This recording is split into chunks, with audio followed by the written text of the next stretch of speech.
Untuk mengulas prospek IPO Victoria Care Indonesia dan seperti apa kondisi industri kosmetik di Indonesia, di studio kami telah hadirkan Billy Hartono Salim, Direktur Utama Victoria Care Indonesia, dan Yongki Susilo, Indonesia Retail and Consumer Strategist. Selamat pagi Bapak-Bapak, kabar sehat? Selamat pagi. Terima kasih atas waktunya eksklusif untuk CNBC Indonesia. Kita awali dari Pak Billy Hartono Salim. Ini segera kita tunggu hari H di 17 Desember Pak ya. Seperti apa ini respons sejauh ini dari pelaku pasar dan calon investor akan melantainya Victoria Care Indonesia? Ya, menurut report dari lead underwriter kami bahwa investor retail poolingnya ini luar biasa Pak. Kita telah mencapai oversubscribe sekitar 67 kali. Jadi ini hal yang dengan jumlah investor yang telah daftar itu sekitar 2.200 lebih investor yang jumlah cukup banyak ya di dalam situasi kondisi seperti ini gitu. Baik, sudah oversubscribe, berarti minatnya sangat tinggi. Apa sih yang sudah dilakukan oleh Victoria Care ketika roadshow dan sebagainya sebelum akhirnya nanti melantai bahwa investor bisa diyakinkan bahwa kan di tengah situasi seperti ini sampai sekarang hasilnya oversubscribe, Pak Billy? Ya, mungkin dari investor lihat dari laporan keuangan kita, Pak. Dimanapun track recordnya adalah selama 3 tahun, 4 tahun terakhir ini kita telah berhasil mencapai average growth pendapatan sekitar 30% lebih. Dan juga di bottom line-nya, di laba bersihnya itu juga melonjak setiap tahun yang luar biasa Pak. Jadi itu yang mungkin membuat investor sangat yakin dengan kemampuan perusahaan kita dan sebagai track record yang bagus sekali untuk membeli saham-saham dari perusahaan kami Pak. Baik, tadi sudah kami sampaikan Pak Billy di pemberitaan kami akan digunakan untuk apa saja dana hasil IPO. Tapi ini langsung dari Direktur Utama Vici sendiri, detail penggunaan dana hasil IPO ini seperti apa sehingga para investor punya gambaran? Ya, 26% itu adalah untuk menunjang pergudangan dan karena dengan situasi seperti ini kita memerlukan fasilitas pergudangan untuk menyimpan produk-produk kami dan juga yang sisanya sebesar 74% itu kita pergunakan nantinya untuk penambahan modal kerja Pak. Jadi dengan sales yang tinggi, piutang yang semakin tinggi juga dan kita harus keep stock atau inventory kita yang cukup tinggi. Jadi kita mengantisipasi itu karena kedepannya kita berharap bahwa pertumbuhan perusahaan akan terus sustainable yang dengan growth yang cukup tinggi juga gitu Pak. Baik Pak Billy, kita beralih ke Pak Yongki Susilo, Indonesia Retail and Consumer Strategist. Sebagai seorang Indonesia Retail and Consumer Strategist, industri dan bisnis kosmetik khususnya selama masa pandemi ini Anda memandangnya seperti apa? Ya, justru sebelum pandemi ini itu adalah satu sektor yang kita nggak pernah sangka menjadi sektor yang melejitnya luar biasa. Jadi growth-nya itu bisa di atas 30-40% gitu loh ya. Di masa pandemi di seluruh dunia pasti kontraksi karena orang work from home ataupun stay at home. Jadi mereka tidak tidak keluar rumah ya kan. Tetapi tetap aja untuk yang kalangan kelas menengah ke atas mereka merawat dirinya semua seperti itu gitu ya. Nah, kami sangat optimis bahwa nanti ketika vaksin datang, Omnibus Law juga jalan, kita akan terangkat luar biasa, duluan yang paling melejit gitu ya. Karena kita lihat begitu PSBB dilonggarkan, semua sudah keluar rumah ya, ke mall semua ingin tampil dan sebagainya gitu loh. Ya, jadi saya rasa ini suatu sektor yang sangat-sangat menarik ya untuk diinvest ke depan. Karena kita juga melihat kelas menengah kita tuh berkembang luar biasa. Kita masih dalam proses mendevelop kelas menengah yang menengah. Yang kemarin timbul itu luar biasa pada beli motor, mobil seperti itu kelas menengah yang bawah.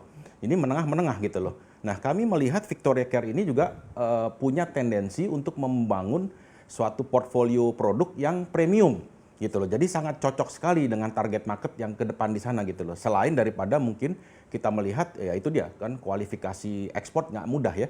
Jadi standar level produknya itu udah tinggi sekali di sana gitu loh.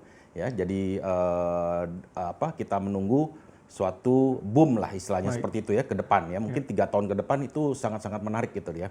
Gitu. Temuan yang menarik ini Pak Yongki, justru nanti ketika masa pandemi berakhir atau mungkin di tengah-tengah pandemi ini bisa ada ruang pertumbuhan yang sangat besar bagi industri kosmetik di tanah air.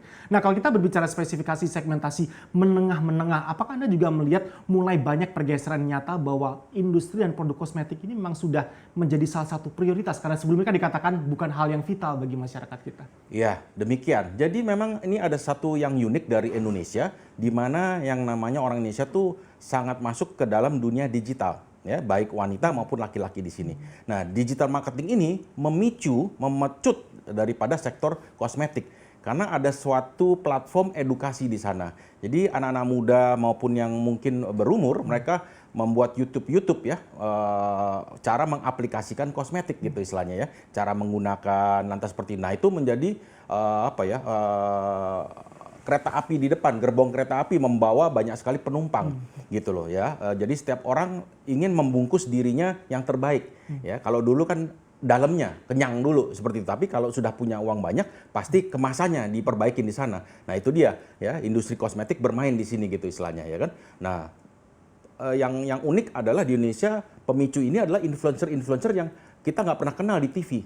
Ya, jadi influencer-influencer di YouTube seperti itu. Nah, ini terjadi di Korea, di Cina juga sama. Indonesia apalagi gitu ya. Bahkan anak yang belasan tahun pun sudah main YouTube di sana. Jadi sudah membuat membeli peralatan, pakai handphone, dia main YouTube di sana gitu. Nah, itu followernya banyak gitu loh, ribuan. Ya, Pak Billy, ini ternyata selalu ada berkah apapun situasinya termasuk pandemi. Tapi kalau Anda lihat di Victoria Care Indonesia sendiri, mulai kita masuki masa pandemi ini seberapa jauh sudah berdampak memberikan impact ke kinerja perusahaan dan operasional harian dari Victoria Indonesia? Ya, sebenarnya di industri perusahaan kami malah tidak berdampak, Pak. Karena memang di awal pandemi di bulan Maret kemarin kita agak worry, memang agak takut sedikit mengenai masa depan seperti apa. Tapi di perjalanan kita melakukan suatu inovasi-inovasi juga yang cepat sekali sesuai dengan tagline dari perusahaan kami adalah Smart, Speed, dan Simple. Jadi kita lakukan inovasi dengan memproduksi produk-produk kesehatan untuk keperluan rumah tangga, Pak. Jadi kita produk seperti hand sanitizer, desinfektan. Kita cepat sekali berinovasi menuju ke sana. Dan itu menunjang sales kami cukup besar. Kemudian di segmen hair care kita punya produk dengan brand Miranda, Pak. Itu brand kita itu kan coloring, Pak. Kita memang menguasai market coloring di level middle to low. Ternyata banyak para pelaku atau pelanggan kita melakukan coloring itu di rumah karena mereka salon-salon pada ditutup semua, Pak. Jadi itu yang ternyata membuat kita terkaget-kaget juga. Memang sedikit di bulan Maret agak turun, tapi April, Mei, Juni dan sampai hari ini melonjak luar biasa. Dan juga dengan brand kita yang kedua, brand Hair Boris, itu juga seperti itu. Kita memproduksi beberapa produk, diantaranya mungkin seperti lulur mandi. Nah, itu juga seperti itu. Salon tutup, ibu-ibu rumah tangga tetap ingin tampil beda, Pak.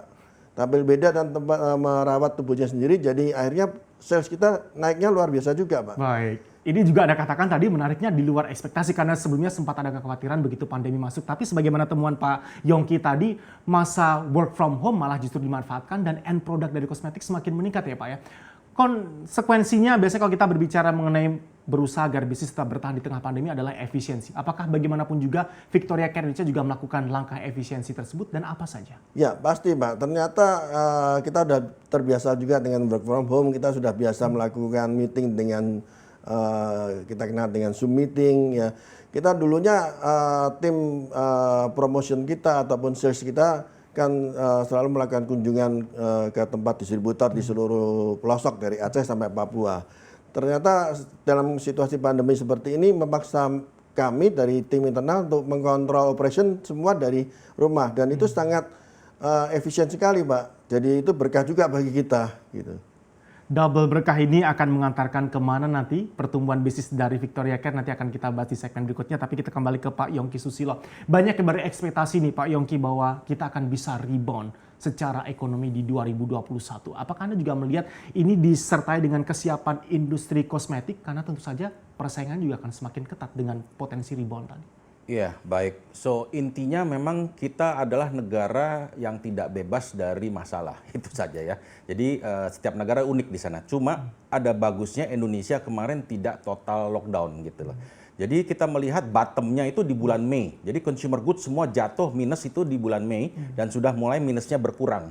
Ya, makanya kita bisa melihat juga GDP growth kita juga demikian gitu ya. Dan kita masih melihat mungkin sampai akhir tahun masih di bawah 0% gitu ya. Jadi masih minus sedikit lah gitu loh. Tapi ke arahnya kan menaik ke sana.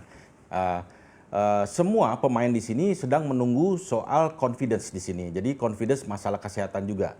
Ya, jadi COVID-19 tuh harus serius untuk bisa di curb down seperti itu ya.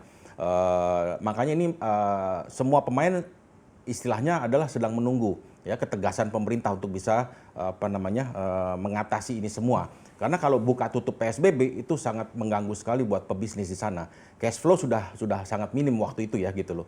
Ketika PSBB direlaksasi itu luar biasa bagus gitu ya, booming. Bahkan beberapa teman pengusaha semua di asosiasi itu sudah mencapai 70 sampai ada yang 90%. Anda bayangkan, jadi kita sebenarnya waktu itu confidence bahwa akhir tahun ini sudah mendekati normal lagi ya sebelum COVID gitu loh. Nah apalagi tahun depan dengan adanya vaksin, kita menunggu itu, lantas juga dengan Omnibus Law. Karena memang itu sangat diperlukan, kemudahan untuk berusaha gitu istilahnya. Ya. Vaksin dan Omnibus Law, Ya, dua ini kuncinya sangat Pak optimis Yongki. sekali, mudah-mudahan Q2 itu sudah everything sudah akan kembali normal Q2 ya, menjelang Lebaran juga waktu itu gitu loh.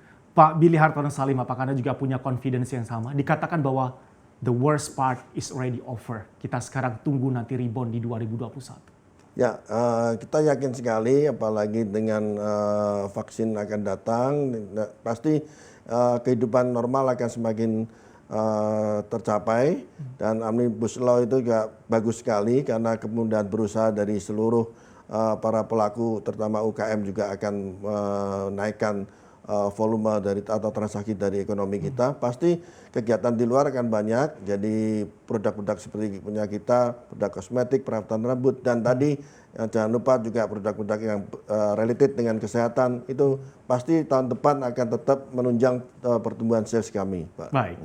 Pak Billy dan Pak Yongki, ditahan terlebih dahulu, kita akan lanjutkan dialog kita lepas jeda. Install aplikasi kami CNBC Indonesia di Google Play Store dan App Store untuk mengikuti perkembangan terkini berita bisnis dan ekonomi.